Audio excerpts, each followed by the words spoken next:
Welcome to a video from thedigital-lifestyle.com. In this video, we're going to look at cross-modulation on the Korg multi-poly. The previous video, I looked at ring modulation, and now we'll look at cross-modulation, which are two different things, but have some really interesting effects, and you can combine them and so on.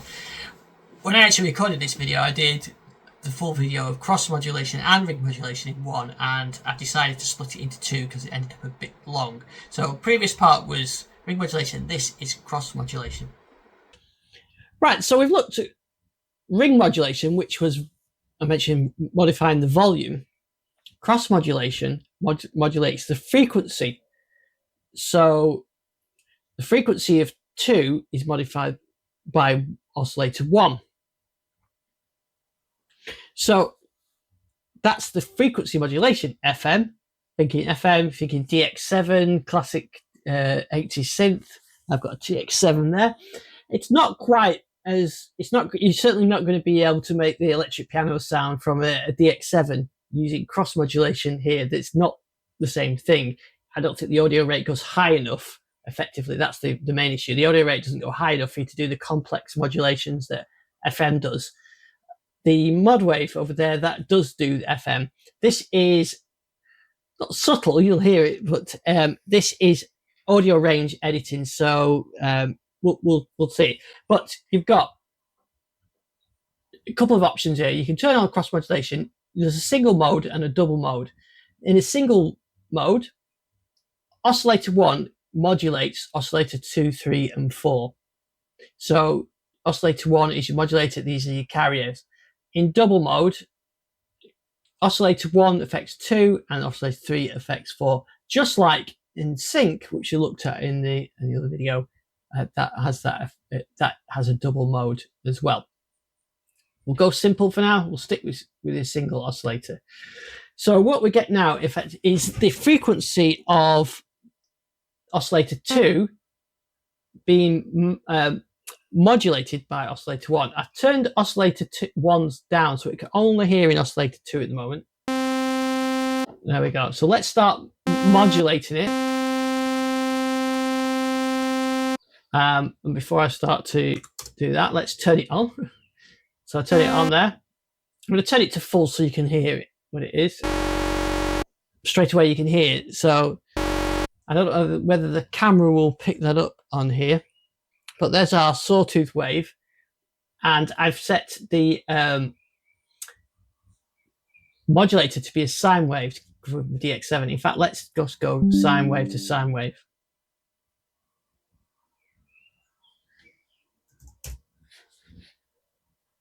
Okay, to keep things simple, I've gone sine wave to sine wave. So there's our sine wave. No modulation. You can hear it. Turn on the modulation. I've put it on full. So now there you can see it on the screen. I think the camera should pick that up. Sound familiar? It sounds more FM. That's almost DX7-like. Because the DX7 and FM synthesis on the first sort of FM synths like the DX7, DX5, and so on, and the TX7 use 6 operator sine waves. So there were 6 oscillators. They call them operators. You can have many combination or various combinations, and they're all sine waves. The X100, the budget one, and some other DX synths like DX27 use 4 operator FM synthesis. So you can have 4 operators or 4 oscillators.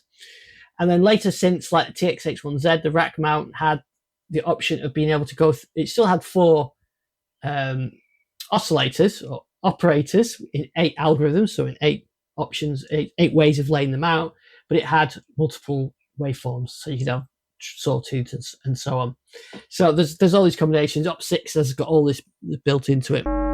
But here I can hear a typical DX type FM sound. So let's start changing the frequency of the modulator and see what happens. You can tell that waveform is changing. So it's more bell-like now. And I'm going to ramp this up, go higher. Now getting bell-like. So very quickly I can make a DX type bell off here. Just get the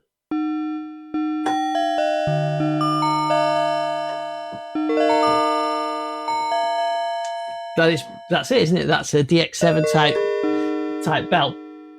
Now, if I do the trick of, if I copy the oscillators here and here and turn it to double mode, and I can detune a little bit,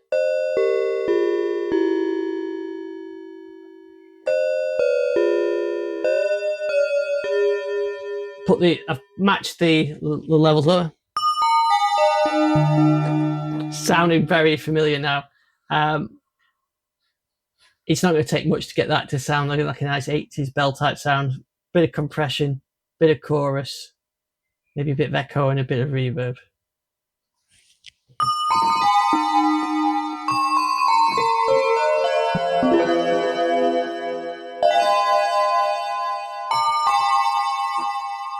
Let's save that one.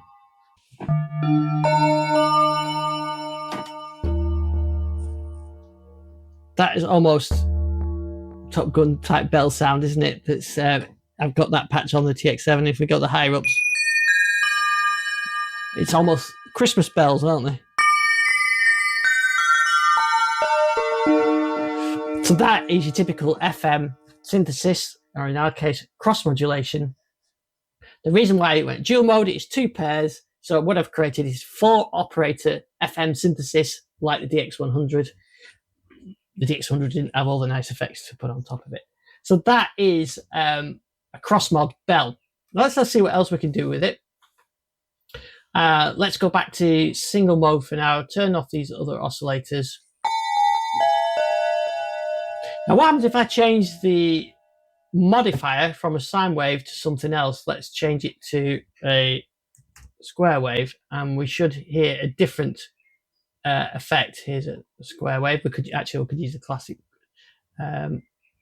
pulse width. So let's have a look. Oh, there we go. We're on a square wave. There's more harmonics in that square wave, so you're hearing more overtones. If we go to a sawtooth, which has got even more harmonics,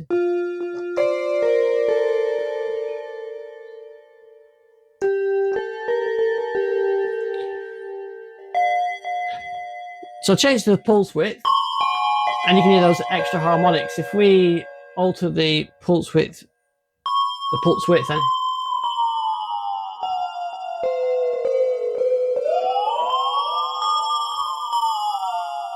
you can hear those extra overtones. Let me take those effects off so that we can hear it clean.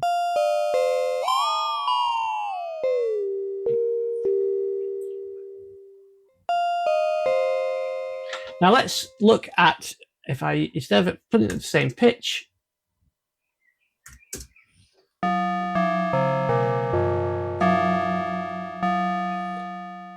we've got some more harmonics coming in now. If I go back to the pulse,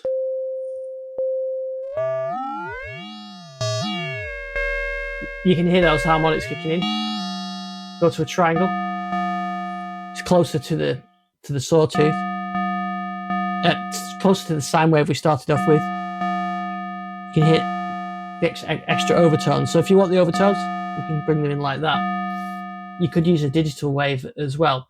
When you start to get the digital waves, and there's the vocal one that we used earlier on.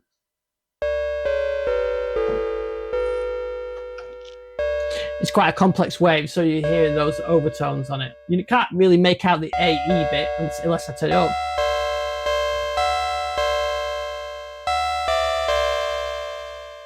So let me go back to a sine wave for now.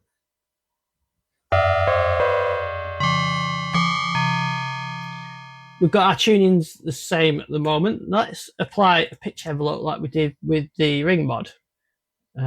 So I'll put it quite high, extreme to hear it. Let's see what we do in the envelope. So we've got that.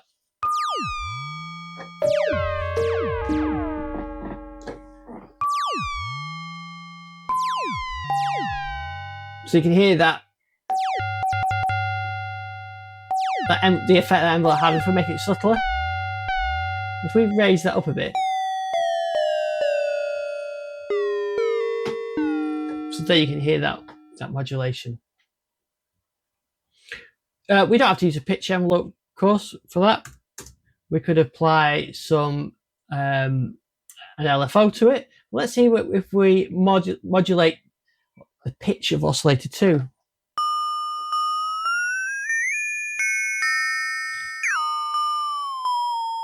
This time this is the pitch we're hearing, the carrier effectively. That's why you hear that pitch change, but again you get the extra harmonics in. It just sounds so good like that, doesn't it, when they're offset like that. Like I said, we could have an LFO. So let's try an LFO. I'm going to put that on. Let's put these back to 0. And then there's our basic pitch. And let's this time that tuning, I'm going to use the pitch LFO.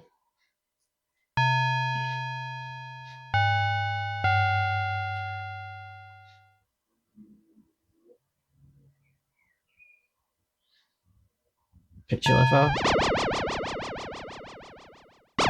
Actually, I didn't want to do that one. I wanted to do the modulator. There we go.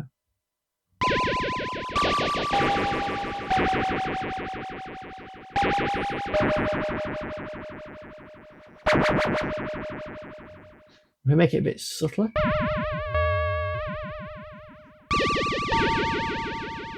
So it's an interesting effect.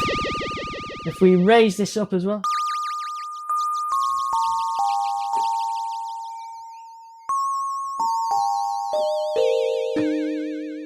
Then we get that effect.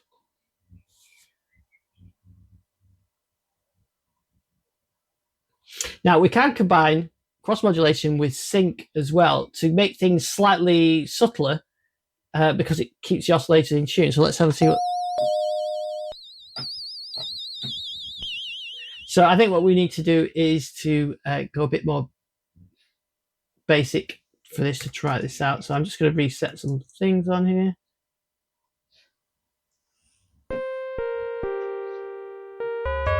So there's without the sync.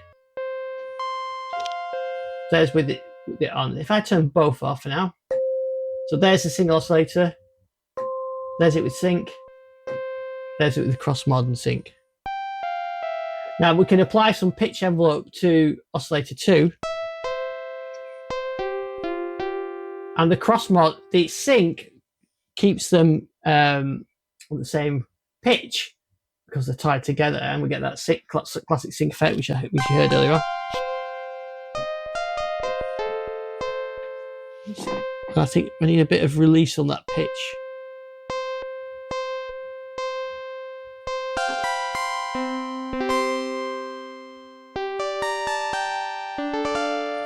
So that's a much subtler sound now, and a bit more musical, I suppose.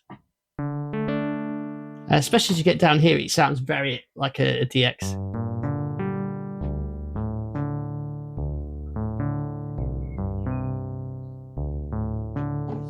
And the trick with the DX was always, if you applied that modulation very quickly at the beginning of the envelope, you could get a sort of a noise effect, and you get that sound, that sort of those electronic basses were done on there. Maybe we could.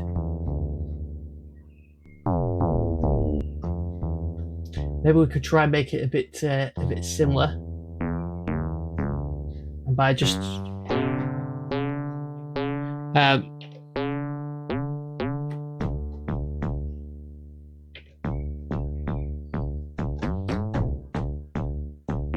that pitch is a little bit too much. Oh, we've got the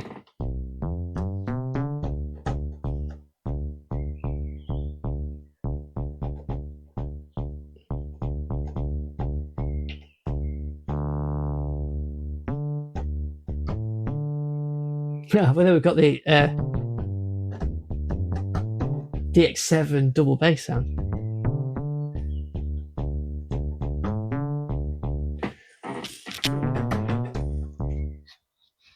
So let me just put a bit of pressure on that.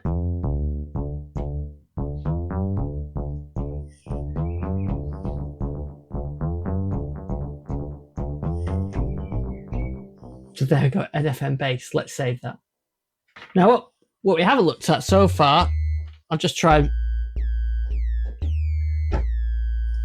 Now that effect, maybe you only want that little bit. So what we haven't looked at is envelopes on here. So maybe I turn that down and apply an envelope. I'll use one of the ones I haven't used so far. I've not used the filter ones ever. So let's use the filter envelope.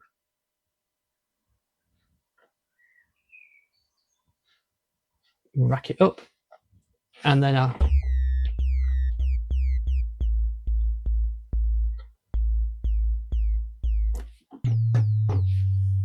so now we can, let's bring this up a bit now.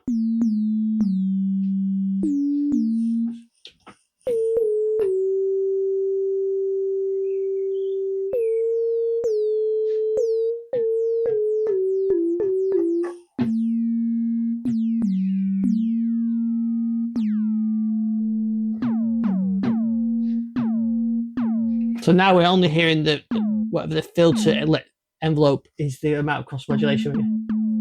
So there's it clean without any, almost like the marimba sound on the DX. Okay, so I've just tried here combining the oscillator, the envelope with a bit of exponential velocity. Let's see again.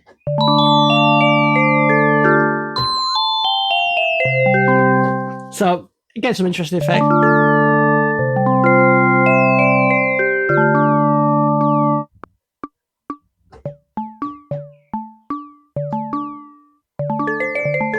So again, some interesting effects on there. So there we've got 4-operator FM synthesis in action there, using sine waves. If we go to different waveforms, you'll get different sounds,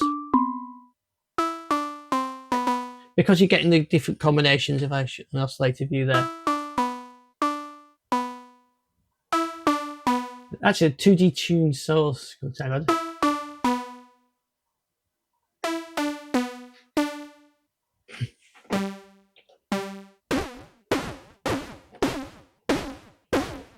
You get into sort of percussive territory there, aren't you? Because there's so many overtones there.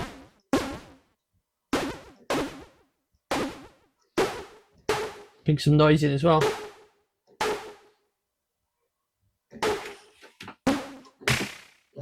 There you go. So you can actually say that was a snare. If I can move it up a bit. Go to the amp. So you can see here, using combination of cross mod, sync, and rig modulation, you can really get some really interesting sounds out there. As you can see, just by playing about, I'm finding some interesting sounds, and I want to play more. You can go from the subtle by using the cross mod with the sine waves, or you can go more extreme by using more complex waves.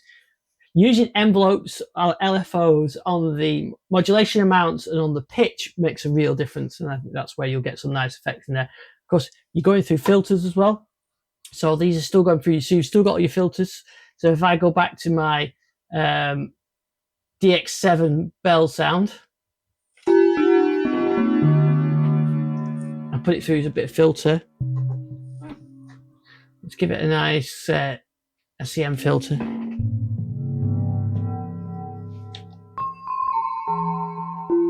I can apply some filter envelope.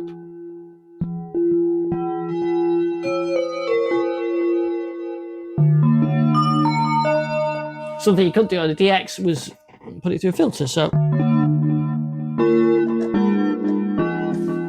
that's the great thing about this synth. You can have these ideas and they can just lead you down an alleyway. So hopefully that answers some questions. And also people ask me about modulation. So check out the sync one as well. I think I'm kind of inspired now to create some FM sounds for the multipoly. So thanks so much for this video. Please like if you do. Leave me any comments, anything else you'd like to see on the multipoly, and I'll see you on the next video.